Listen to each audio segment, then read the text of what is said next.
Selamat weekend. Ketemu lagi Kofran pagi hari ini. Kita santai-santai ya hari ini. Kalau yang suka lihat videonya silakan like, silakan subscribe. Semoga bermanfaat. Video ini Kofran dedikasikan buat belajar bersama tentang asuransi, segala pertanyaan dan hal-hal yang telah Kofran lakukan selama 22 tahun di bisnis ini. Nah, pagi hari ini kita mau sharing kenapa orang tidak suka jadi agen asuransi. Kofran sering dapat tolakan ya, bukan tolakan atau handling lah atau keberatan terkait ketika kita mengajak beberapa orang untuk jadi agen asuransi. Jawaban mereka berbagai macam sih. Salah satunya merasa tidak mampu sebagai marketing, kedua tidak pandai bercakap, tidak punya kenalan banyak, asuransi tidak diminati banyak orang.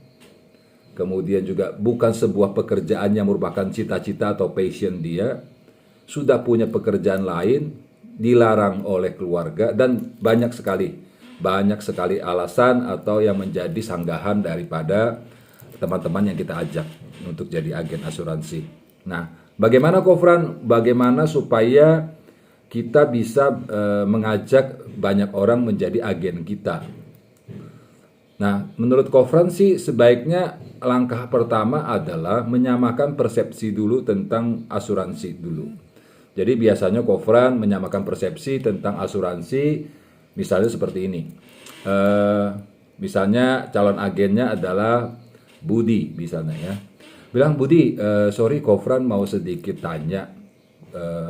Apa resiko-resiko yang ada di dalam kehidupan kita saat kita mulai dari usia bayi sampai kita suatu hari akan tutup usia. Nah, biasanya si Budi itu akan ngomong, ya resiko kehidupan ya salah satunya bisa kecelakaan kok, bisa meninggal dini, meninggal usia muda, kemudian juga bisa sakit.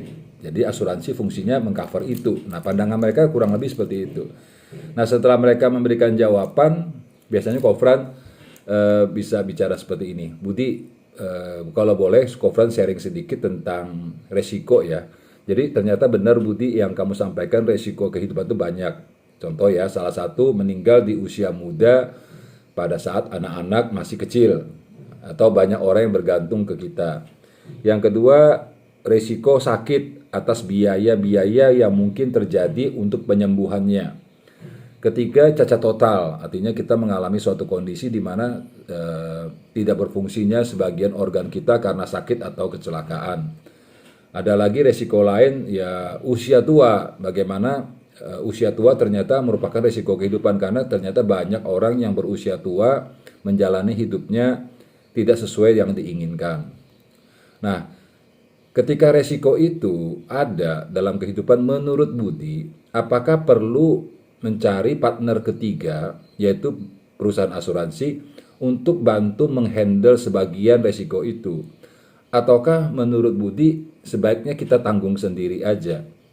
Nah, kebanyakan calon agen kita bilang ya memang harus diasuransikan. Nah, saya tanya lagi, Bud, kalau gitu perlu nggak banyak agen untuk bisa mengedukasi tentang hal ini? Ya harusnya seperti itu katanya gitu. Nah kalau gitu Bud, boleh nggak?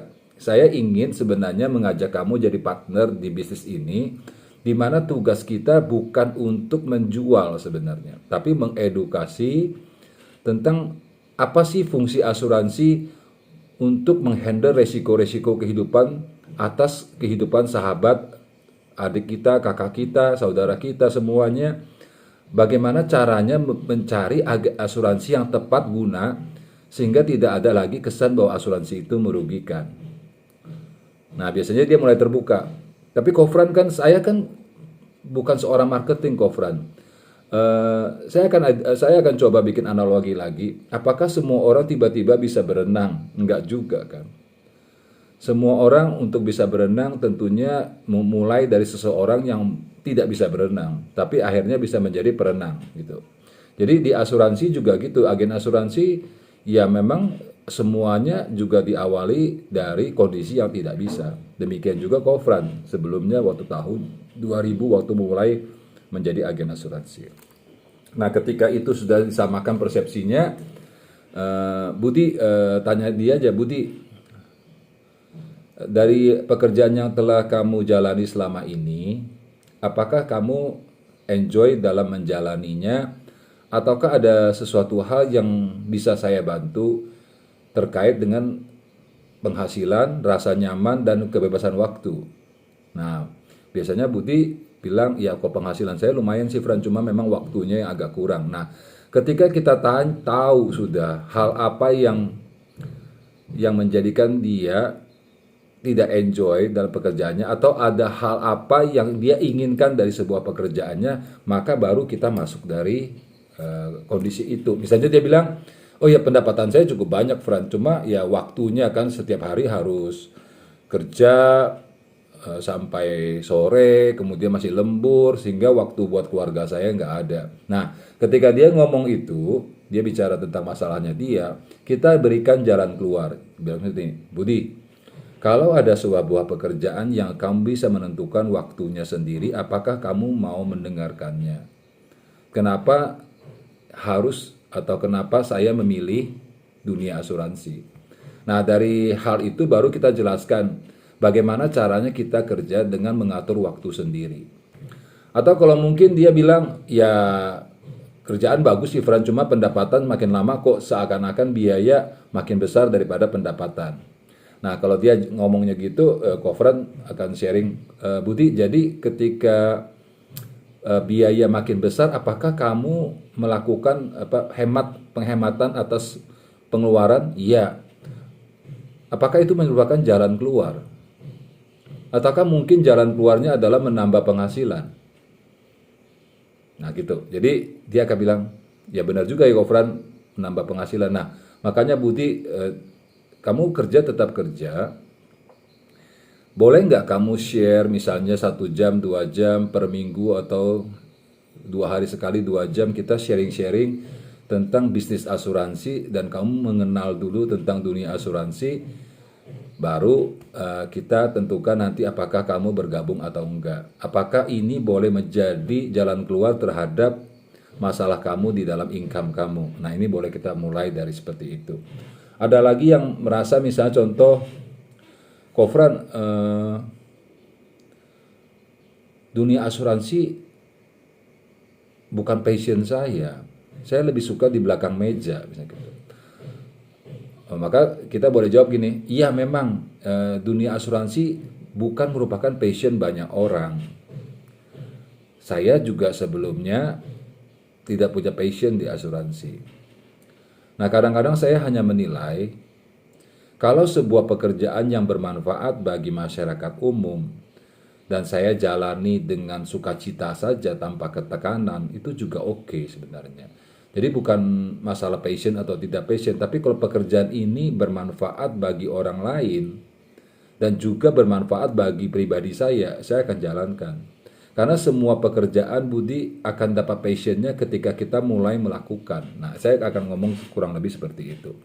Jadi teman-teman, merekrut memang banyak kendala, tetapi kita juga sebagian membantu orang dari masalah mereka.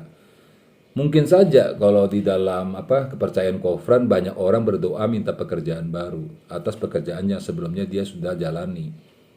Mungkin juga sebagian orang masih butuh pekerjaan karena baru di PHK. Atau orang butuh pekerjaan karena merasa tidak nyaman di pekerjaan lamanya. Jadi tugas kita sebagai agen asuransi atau leader asuransi hanya bercerita. Jadi jadikan bercerita itu sebagai sebuah habit. Nah, berceritanya daripada bercerita gosip tentang orang lain, kenapa kita tidak bercerita tentang pekerjaan kita saja? Kembali kepada jodoh ya, kalau memang jodoh kita nggak lari kemana. Jadi Kofran sarankan buat rekan-rekan semua, ayo tetap semangat bantu orang untuk memperoleh pekerjaan, bantu orang secara income. Moga-moga pekerjaan kita bisa menjadi solusi masalah mereka, dan semakin banyak lagi orang teredukasi tentang asuransi. Karena semakin banyak orang teredukasi tentang asuransi, maka semakin sejahtera masyarakat kita. Itu aja mungkin hari ini, moga-moga bermanfaat, tetap semangat, selamat weekend, semoga berbahagia selalu, dan gaspol.